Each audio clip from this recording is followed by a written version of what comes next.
ये तत्व ज्ञान है, इसके अंदर आपको बहुत गहनता से जाना होगा। अब क्या बताना चाहते हैं? अब कबीर परमेश्वर का ज्ञान गरीबदास जी बता रहे हैं। सार वस्तु तो अंदर लीनी, सुकच मीन कूं दिख्या देनी, सुकच मीन मिलती ना भाई, स्वाति सीब सब ऐली जाई। सुकच मीन की टक्कर लागे, जब मोती सो है गल धागे, खारा नीर गंध हो जावे है, दोपड़ खुले कौन चितावे। सुकच मीन सतगुरु जल माही, स्वाति सीप का मेल कराही, ऐसे सतगुरु मिले जिज्ञासी, जद पावे वो पद अविनाशी।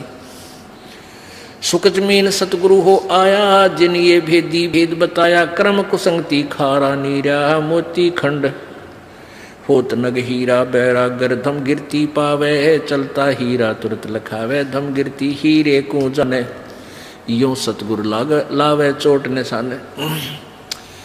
अभी आपको बताया था कि एक सीप होती है, और सीप जब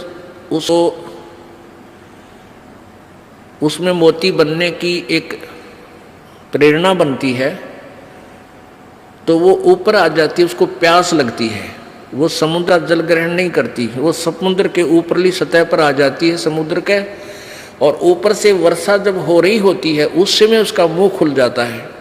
जिस हो रही हो तो खुला हो, तो उसमें वर्षा हो रही हो तो उसमें से वो बूंद ग्रहण करते, उसको स्वाति बूंद बोलते हैं, स्वाति। और उसको फिर वो मुंह बंद हो जाता है, उसके अंदर मोती बनना शुरू हो जाता है। मोती बनते बनते क्या होता है, फिर उसका दोबारा मुंह खुलना शुरू हो जाता है स्वाति सीप का, और उसके ऊपर एक मांस का एक पर्दा सा छा जाता है। मोती के स्वाति के ना उस सीप के मुंह पे एक मांस का पर्दा सा, एक जैसे मकड़ी का जाड़ा देखा हो आपने, सफेद सफेद सा कपड़े जैसा होता है, ऐसा एक मांस का ऊपर कवर सा लग जाता है, और अंदर वो मोती बन जाता है। अब मोती स्वाति भी मिल गई और सीप भी है। अब क्या बताते हैं कि जब वो मोती परिपक्व हो जाता है अंदर, तो उस सीप के अंदर से एक विशेष महक आनी शुरू होती है मांस की, पके हुए जैसे मांस की। तो एक बहुत ही पतले से मुंह की एक मछली होती है, पतले से, उसको सुकच मीन बोलते हैं, पतला सा मुंह, पेन कैसा हो उसका मुंह। तो वो क्या करती है, मांस खाने के उद्देश्य से उस सीप के, उस मांस का कवर के ऊपर पर्दा सा होता है, उसको खाने के लिए उसमें टक्कर मारती है, उसको खाना चाहती है। वो लगते ही वो पर्दा सा फट जाता है और मोती उसमें से निकलकर समुद्र में गिर जाता है। अब क्या बताते हैं, कितना गहरा ज्ञान है इस दो अक्षर में, दो लाइनों में। सार वस्तु तो अंदर लीनी, सुख जमीन को दीक्षा देनी, सुख जमीन मिलता ना बाही, स्वाति सीप सब ऐड़ ही जाही। सुख जमीन की टक्कर लागे है, जब मोती सो है गल धागे। अब क्या बताते हैं, मनुष्य जीवन भी आपके पास है और सतगुरु भी मिल गया आपने, आपको सही मंत्र भी मिल गया, और यदि सारनाम नहीं मिला तो भी आपका यो मंत्र भी और आपका जीवन भी दोनों व्यर्थ, जो पहले दूसरे द्वितीय मंत्र तक। अब कहने का भाव ये है कि जैसे वह मोती सीप तो समझो शरीर है, और स्वाति समझो मंत्र आपको मिल गया सतनाम, और मोती बन गया। और सुख जमीन मिलता ना भाई, स्वाति सीप सब ऐड़ ही जाई। सार नाम आपको नहीं मिला है, और आखिरी सांस तक आपकी इसके अंदर श्रद्धा, पूरे गुरु जी में श्रद्धा, यानी आखिरी सांस तक इसकी जाप नहीं किया।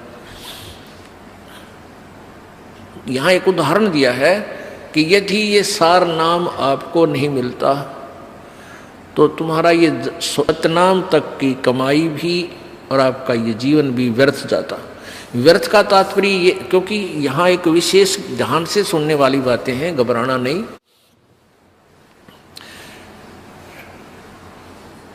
अब जैसे आपको सतनाम मिल गया और सारनाम मिला नहीं और आपकी मृत्यु होगी। पहली बात तो ये है कि परमात्मा उस प्राणी की मृत्यु नहीं होने देगा। कबीर भगवान के हाथ में पूरी कलम है। जमजो राजा से डरे मिटे कर्म के लेख, अदली अदल कबीर हैं, असल कबीर हैं ये कुल के सतगुरु एक। ये नहीं आपके जीवन नहीं जाने देंगे, पूरा काम करके और तब आपको यहाँ से फारिग करेंगे। ये इनकी समर्थता है। और जो बकवाद करते हैं, नाम भी ले रहे हैं, सही ठिकाना यानी सही श्रद्धा से नहीं है, वो जा भी सकते हैं। वो फिर परमात्मा उनको पकड़ नहीं करता। भक्ति भी करते हैं, श्रद्धा ठीक नहीं है, पूरी नहीं बन पाई है, तो मृत्यु भी हो जाएगी। तो उनको फिर वैसे तो व्यर्थ हुआ क्योंकि सारनाम मिला नहीं, लेकिन फिर भी वो ऐसा व्यर्थ नहीं होगा जैसे औरों का होता है। उन अन्य साधकों से चाहे 1000 वर्ष तक तपस्या और अन्य पूजाएं करके चले गए, उनसे भी आपका जो मंत्र की कमाई है वो असंख्य गुना घनी आपके पास है। न जाने कितने दिन स्वर्ग में रहोगे या कहीं और दूसरे लोकों में राजा बन जाओगे, तो ये व्यर्थ है गया, यानी जो उद्देश्य था वो पूरा हुआ नहीं। अब ये एक उदाहरण देना चाहते हैं आपको गहराई से समझाने के लिए। जिनको ये तीनों नाम प्राप्त हैं वो प्राणी के लिए ये चैप्टर आज चल रहा है। सुकच मीन मिलता ना भाई, स्वाति सीब सब ऐल ही जाई। सुकच मीन की टक्कर लागे, सुकच मीन मिलता ना भाई, स्वाति सीब सब ऐल ही जाई। सुकच मीन की टक्कर लागे है, जब मोती सो है गल दागे। अब सुकच मीन ने उस सीप के उस मांस के टुकड़े को खाने के उद्देश्य से टक्कर मारी, वो खड़क दे ही मोती नीचे निकल गया। तब वो मोती निकाला गया गोताखोरों के द्वारा और फिर उस मोती की कीमत हुई, फिर वो सीने पर आकर सुशोभित हुआ। परमात्मा हमें बताना चाहते हैं कि पूरी साधना पूर्ण सम से प्राप्त करके ही आप परमात्मा के दरबार में सुशोभित हो पाओगे, अर्थात पूर्ण मोक्ष प्राप्त करोगे। फिर आगे क्या बताते हैं, पूरे गुरु के बिना ये काम नहीं बनता। सुकच मीन सतगुरु हो आए, जिन ये भेदी भेद बताया। कर्म कुसंगति खारा नीरा, मोती खंड होत नग हीरा। बैरा गर्दम गिरती पावे, चलता हीरा तुरत लखावे। दम गिरती हीरे को जाने, न्यो सतगुरु लावे चोट निशाने। अब ये हीरा जो होता ना, एक हीरा ये पत्थर में बन जाता है, पत्थर में होता है, पहाड़ में।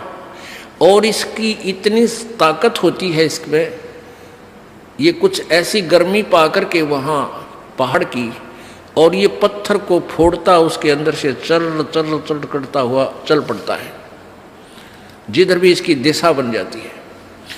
तो पहले राजा लोगों के पास एक धम गिरती होते थे। धम गिरती वो क्या होती है, उनके अंदर एक ऐसी कॉमन सेंस होती है, ऐसी उनकी सुरती लगती थी। वो ध्यान से यानी अपनी ऐसी सुरती को पत्थर से पहाड़ पर दचा देते थे कि वो हर उस पत्थर की उस हीरे की दिशा को बता देते थे कि ये इधर को चल रहा है। अब जैसे उनके पास बैठ जाते पहाड़ के, और उस आवाज से अंदर हो रही आवाज बहुत गहरे, किसी को नहीं सुन रही वो बाहर, उसकी सुरती उससे कनेक्ट हो जाती, और वो फिर सुनता है ऐसे कान से लाकर कि वो इधर उसकी दिशा है, वो बता देता इधर आ रहा है, इस स्पीड से आ रहा है। तो आगे जाकर राजाओं से बता देते थे कि यहाँ एक खोद दो इसको गड्ढा, इस पहाड़ के बीच में या खुदाई करवा दो, ये वहाँ तक इस समय में पहुँच जाएगा। तो वहाँ जाकर के आगे उसको पत्थर को कटवा देते थे राजा लोग मजदूरों से फटाफट, और वो हीरा आता और उसके अंदर से आके, क्योंकि आगे रास्ता उसको मिलता नहीं, गड्ढे में खड़क दे ही निकल जाता, वो हीरा फिर राजा लोग प्राप्त कर लेते थे। तो क्या बताते हैं, बैरागर धम गिरती पावे, चलता ही तुरत लखावे। बैरागर इसको हीरे को बोलते हैं। और चल धम गिरती पावे, बैरागर धम गिरती पावे, चलता हीरा तुरत लखावे। अब कहाँ लाए हैं इस पॉइंट को? धम गिरती हीरे को जाने, नो सतगुरु लावे चोट निशाने। कि जैसे धम गिरती वो हीरे की परख करने वाला कि किधर को जा रहा है, यहाँ चोट मार दो, यहाँ खाली कर दो, या काट दो इसको, यहाँ ये हीरा आएगा। कहते हैं धम गिरती हीरे को जाने, नो सतगुरु लावे चोट निशाने। ऐसे परम संत, पूर्ण संत इस मुक्ति रूपी हीरे को आपको प्राप्त कराने के लिए वो निशाने पर चोट मरवाता है। ऐसी साधना करो, ऐसी रहनी रहो, और ये सत्सार नाम इसकी ऐसी पूजा करो। अब प्रसंग चल रहा था, अब जैसे सुखदेव ऋषि को जहां तक का भी ज्ञान था, उसने अपने शिष्य चरणदास जी को बताया, और चरणदास जी ने आगे अपने गुमानी दास जी को बताया, गुमानी दास जी ने नित्यानंद जी को बताया। अब नित्यानंद जी को जितना ज्ञान था उसने उसी को फाइनल मानकर, उसी को पूर्ण मोक्ष मानकर और उसी सत्र का ज्ञान कहा। ज्ञान तो बोला है, सोचा है कि मैं बड़े ऊंचे लास्ट पॉइंट का बोल रहा हूं, फिर भी हमने अपने ज्ञान को सुचारू करने के लिए अपनी आत्मा में इसका ग्रहण करना है। लेकिन ये ज्ञान होते हुए कि ये संत किस कैटेगरी का था, फिर भी प्रेरणात्मक जो ज्ञान है वो सबका मिलता ही होता है। तो नित्यानंद जी को जो ज्ञान था सुखदेव ऋषि से प्राप्त था, स्वर्ग तक का टारगेट था। उसने भी ये कहा कि ये घर, ये तुम्हारा स्थान नहीं है और वो स्वर्ग तुम्हारा स्थान है। अब इस नित्यानंद जी पढ़ा लिखा था, एजुकेटेड था, तहसीलदार था। इसने कबीर जी की वाणी भी पढ़ रखी थी और भी संतों की वाणी पढ़ी हुई थी। तो इसने खिचड़ी सा ज्ञान बना के ये सोच रखा था कि कोई और स्थान है, लेकिन उसकी पूजा सतलोक की। जैसे टिकट तो आप ले रहे हो किसी नाइजीरिया की और बात कर रहे हो अमेरिका की, तो वह टिकट जीत की है ना, टिकट उस बैठे पाचे जहाज में, वो नाइजीरिया जा छोड़ेगा तो पाचे अमेरिका की करता रहे।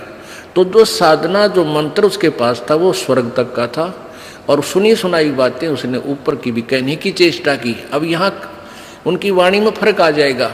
कैसे? क्यों भूली घर अपना, ये ना देश तुम्हारे, फिर पाछे पछताओगी, कर ले सोच विचार।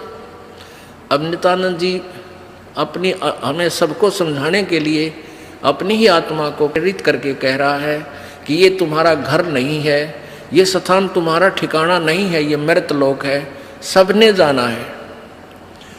तो क्या बताते हैं? बिन सतगुरु ना पाइए घर अपने की राह, संतों शरण लाग के सूरत सबद समा। बिल्कुल ठीक। फिर आगे देखो, अब यहां कच्चापना होगा भाई। संख असंख्यों कोश है तेरे पिया का देश, एक पलक में पाइयो ले सतगुरु उपदेश। यहां कच्चापन आ गया इनकी वाणी में, ज्ञान नहीं, अनुभव नहीं, सुना सुनाया। संख असंख्यों कोश है नहीं। गरीबदास जी ने परमेश्वर कबीर जी की महिमा को कैसे बताया है कि वो फिक्स बता दिया, जो क्योंकि वो वहां से आए हुए महापुरुष थे। अब क्या बताते हैं? 16 शंख पर हमरा तकिया, गगन मंडल के जिंदा, हुक्म हिसाबी हम चल आए, काटन काल का फंदा। इन्होंने फिक्स बताया कि 16 शंख कोश पर हमारा स्थान है, सतलोक, और हम ऊपर की सैर सपट्टे यानी ऊपर जाने वाले, यहाँ भ्रमणे वाले महात्मा नहीं हैं, यहाँ इधर उधर भ्रमण करने वाले हम जिंदा नहीं है, महात्मा नहीं है। हम तो गगन मंडल के जिंदा, यहाँ से चलकर हम श्लोक डट्याग्रह उधर सैर सपट्टा करते हैं, यहाँ का नहीं करते। 16 शंख पर, 16 शंख कोश पर हमारा सतलोक है। ये क्या कह रहे हैं? शंख शंखों कोश है तेरे पिया का देश। ये स्वर्गगृह है यहाँ पर, और ये बात करे सतलोक की, शंख शंखों कोश बता रहे। तो यहाँ गड़बड़ेशन हो जाती है, लेकिन फिर भी अब ये मक्खन है, ये भी अच्छे विचार हैं महापुरुषों के, लेकिन ये मक्खन है। अब इसको शुद्ध किया जाएगा, और उसके ऊपर से जो फूई आवेगी उसने बाहर फेंक देंगे, शुद्ध रख लेंगे अपना।